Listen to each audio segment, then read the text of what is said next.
ఇది బర్త్డేకి సంబంధించినటువంటి కార్యక్రమం కాబట్టి దయచేసి అందరూ కూడా భాగస్వాములు కావాలని చెప్పి నేను ఈ సందర్భంగా కోరుతున్నాను. ఇది కార్యక్రమం. మీరేమన్నా అడిగితే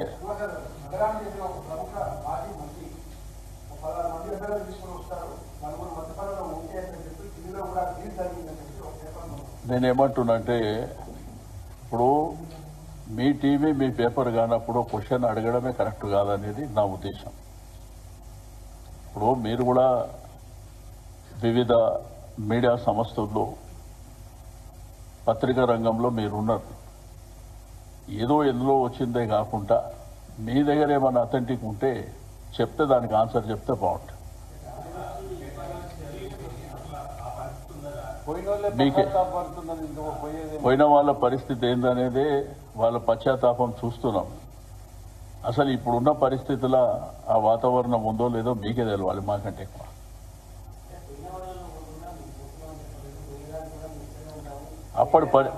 అప్పటి పరిస్థితులు వేరు. వాళ్ళు ఎందుకు వెళ్ళినరో వాళ్ళకి తెలుసు, తీసుకున్న వాళ్ళకి తెలుసు, వాళ్ళకి తెలుసు.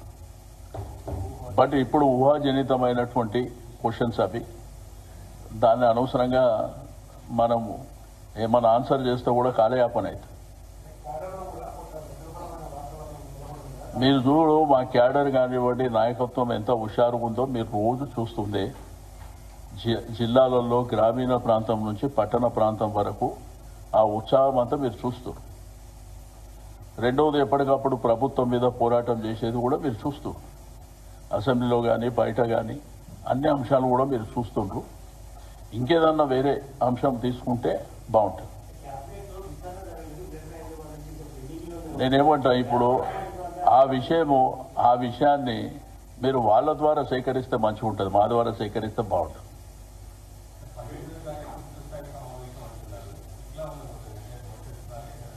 అంటే రాష్ట్ర దిశ దశ పార్టీ శ్రేణులు, పార్టీ యంత్రాంగం మరి సుదీర్ఘమైనటువంటి టైం తర్వాత 19వ తారీఖున కేసీఆర్ గారి నాయకత్వంలో వారి అధ్యక్షతన మీటింగ్ జరుగుతుంది. కాబట్టి ఆ రోజు ఏమేమి అంశాలు, ఎజెండా ఏముందనేది మీకు 18th కానీ 19th మా ఉదయం వస్తాయి.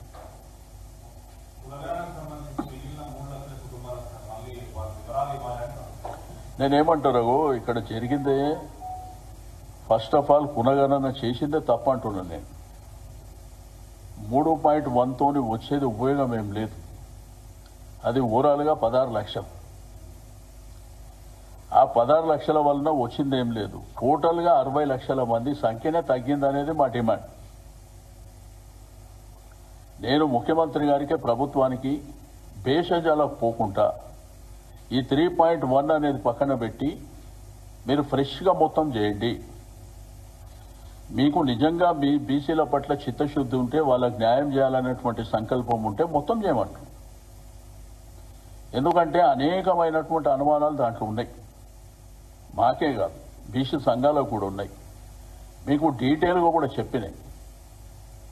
2011 సెన్సెస్ జనాభా ప్రాతిపదికన 3,50,00,000 మందిది అనేది అఫీషియల్ లెక్క. అది నెట్లో కూడా ఉంది. 2014లో ఆ సంఖ్య 3,68,00,000కు పోయింది. అంటే 18 లక్షల మంది 11కు 14కు మధ్యన పెరిగినటువంటి వారి సంఖ్య. ఆ సంఖ్య ప్రకారం తీసుకుంటే 51% బీసీలు, ఏ కులాలకు సంబంధం లేకుండా ఒరిజినల్గా బీసీలే 51% ఉన్నారనేది లెక్క, ముస్లిం కాకుండా. దాంట్లో ముస్లిం సంఖ్య తీసుకుంటే 10% అబోవ్ ఉన్నదనేది ఒకటి, ఎస్సీల సంఖ్య తీసుకుంటే 17% అబోవ్ ఉన్నదనేది రెండోది, మూడోది ట్రైబల్లో తీసుకుంటే వాళ్ళది కూడా 10.7% అనేది ఒక లెక్క పెరిగినట్ట.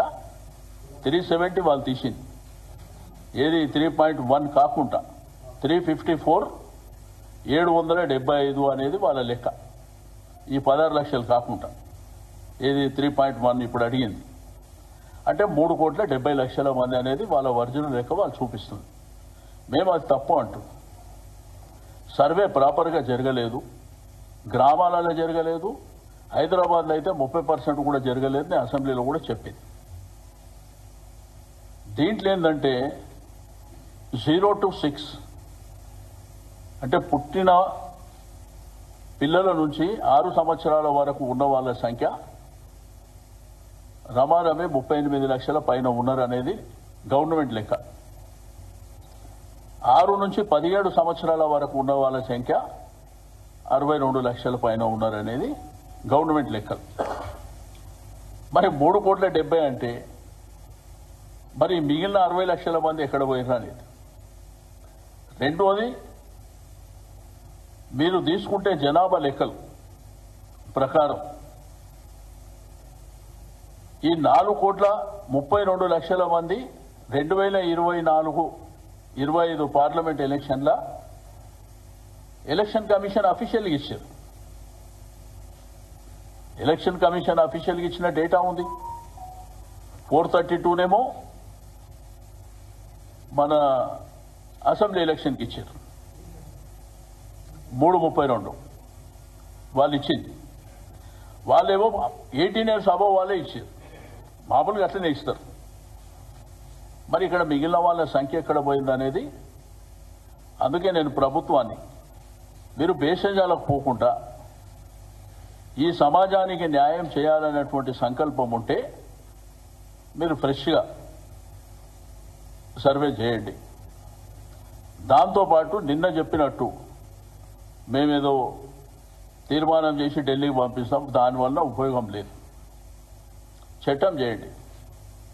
మహారాష్ట్రలో, కర్ణాటక కానీ లేకపోతే తమిళనాడులో జరిగినట్టు చట్టం చేసి మీరు ఏదైతే కామారెడ్డి డిక్లరేషన్ ఇచ్చారో మీరే చట్టపరంగా 42% రిజర్వేషన్, పార్టీల పరంగా కాదు.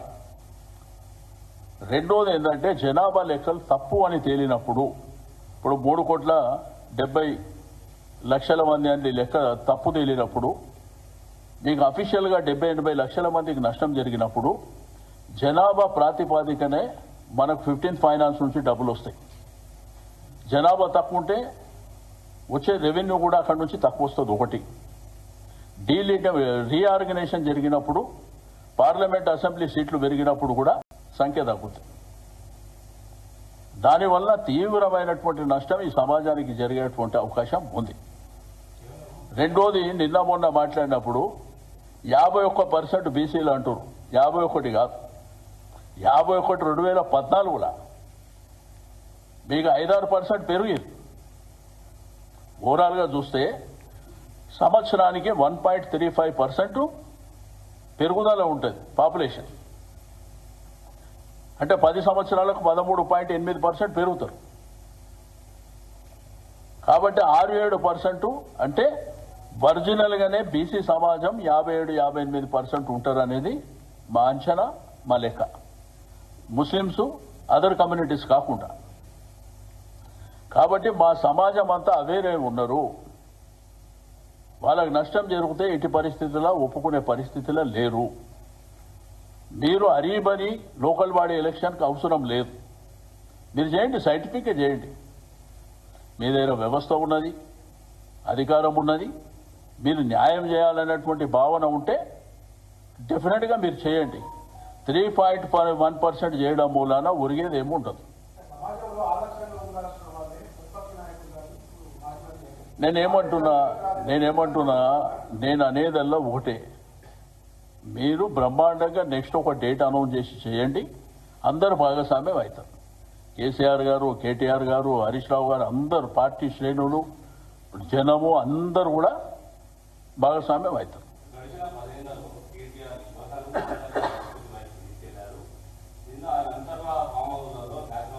నేనేమంటా బాస్, నేనేమంటున్నా బాస్, ఇప్పుడు పనికి వచ్చేటి పనికిరాని అంశాల గురించి మాట్లాడవలసినటువంటి అవసరం లేదు. ఇప్పుడు ఏదైతే జనానికి అవసరం ఉన్నదో అది మాట్లాడుకుందాం. అవసరం లేని సబ్జెక్టులల్లా ఏదో బురద జల్లాలనేటువంటి కార్యక్రమాలు వద్దు దయచేసి. సమాజానికి, ప్రజలకు ఏది అవసరమో అది చూస్తాం ఫస్ట్. నేనేమంటున్నా, రాష్ట్రంలో చాలా సమస్యలు ఉన్నాయండి, అనేకమైనటువంటి అంశాలు ఉన్నాయి.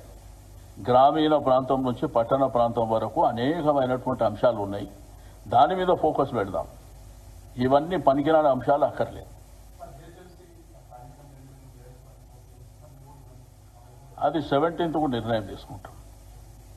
17కు ఏదైతే స్టాండింగ్ కమిటీ ఎన్నికలు ఉన్నాయో, ఇప్పుడు బలబలాలు అనేది ఒక లెక్క ఉన్నది. 17th నాడు ఎవరెవరు పార్టిసిపేట్ చేస్తున్నారో దాని ప్రకారం నిర్ణయం తీసుకుంటాం. అది ఇప్పుడు ఏం పెద్దగా అనుకోలేదు. దానికి కొంత డీటెయిల్గా పోవాలి. డీటెయిల్గా పోయి అదంతా సంఖ్య నంబర్కి ఏం తప్ప వేరేదేం ఉండదు. ఆ నంబరు ఎవరికి ఎంత ఉన్నది అనేటువంటిది ఒకటి, అవన్నీ లెక్కలు తీసిన తర్వాత ముందుకెళ్ళాలి. నేనేమంటున్నా బాస్, ఇప్పుడు ఎవరికైతే పోటీ చేస్తుండ్రో వాళ్ళు ధైర్యంగా గెలుచుకోమని చెప్పండి. మా గురించి ఎందుకు వాళ్ళు బలంగా నిలబడి కొట్లాడి గెలుచుకోండి. మేము పార్టిసిపేట్ చేయదలుచుకోలేదు. వాళ్ళు నిలబడ్డోళ్ళు బలంగా నిలబడి కొట్లాడి ప్రజల్ని, అక్కడ ఉన్నటువంటి ఓటర్స్ని ఆకర్షణ చేసుకొని గెలవండి. ఎందుకు ప్రతిసారి మా మీద ఏడవడం ఎందుకు?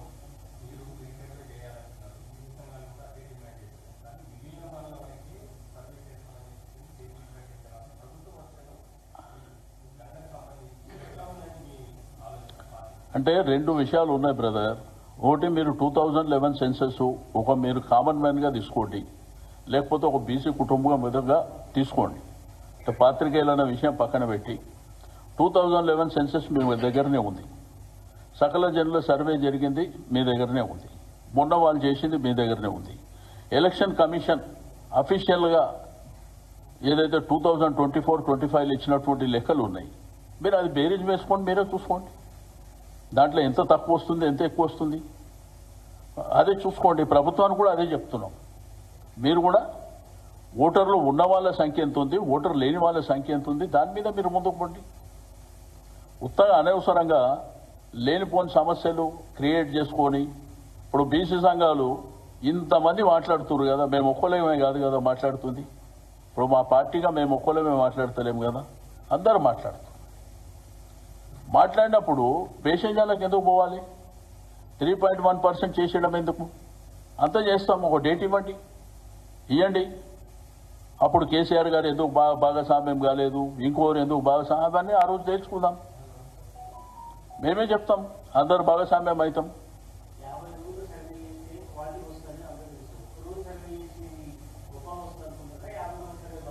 నేనేమంటున్నా, వాళ్ళు ఒక రోజు చేసినా పర్వాలే, 10 రోజులు చేసినా పర్వాలే, 50 రోజులు చేసినా పర్వాలే.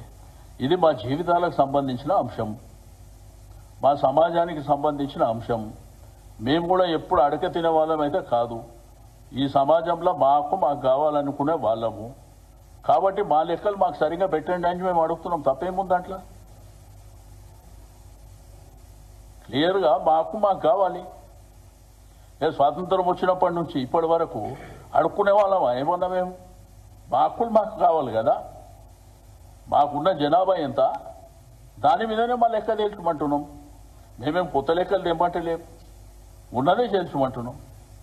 ప్రొఫార్మా కూడా సింపుల్గా పెట్టి, కులగణన సింపుల్ ప్రొఫార్మా 56 అంశాలు పెట్టే అవసరం లేదు. కులగణన అంటే ఏంది? నీ పేరేంది, నువ్వు ఉండే ఇల్లు ఎక్కడ, నువ్వు ఏం చేస్తున్నావు, నీ కులం ఏంది, గంతే. అంత సింపుల్గా పెట్టి చేయండి. అన్ని లెక్కలు బయటకు వస్తే మాకు న్యాయం జరుగుతుంది. తీర్మానం చేసి పంపించడం మూలాన బెనిఫిట్ ఏం లేదు. 2014లో కేసీఆర్ గారు తీర్మానం చేసి పంపించారు, ఏమని జరిగిందా? చేయరు. వాళ్ళు ఢిల్లీలో ఉన్న వాళ్ళు వాళ్ళకి ఏదైనా అవసరం ఉంటే తప్ప వేరే చేయరు వాళ్ళు. కాబట్టి మీకేందంటే ఆల్ ఇండియా నేషనల్ కాంగ్రెస్ 130 సంవత్సరాల చరిత్ర ఉన్న పార్టీ డిక్లరేషన్ చేసేటప్పుడు మేము తీర్మానం చేసి అసెంబ్లీలో పెట్టి పంపిస్తామని చెప్పలేము. మేము ఇస్తామని చెప్పాం, మేము ఇవ్వమని చెప్తున్నాం. అంతేగాని తీర్మానం చేస్తామంటే మేము ఒప్పుకునే పరిస్థితి లేదు. సమాజంలో ఉన్నటువంటి బీసీ సంఘాలు కావచ్చు, బీసీ కులాలు కావచ్చు, యాక్సెప్ట్ చేసే పరిస్థితి లేదు. ఓకే,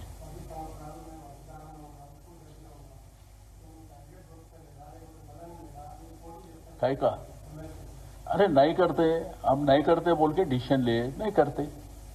क्या कोई जवाबदारी किसको भी बोलने का जरूरत है क्या? हमारा डिसीजन है भाई, कौन सा इलेक्शन कंटेस्ट करना नहीं करना वो हमारा मर्जी है। वो ये कंपलसरी करना बोल के कोई नहीं है ना। Okay, thank you. National Congress 130 సంవత్సరాల చరిత్ర ఉన్న పార్టీ డిక్లరేషన్ చేసేటప్పుడు మేము తీర్మానం చేసి అసెంబ్లీలో పెట్టి పంపిస్తామని చెప్పలే. మేము ఇస్తామని చెప్పి మేము ఇవ్వమని చెప్తాం.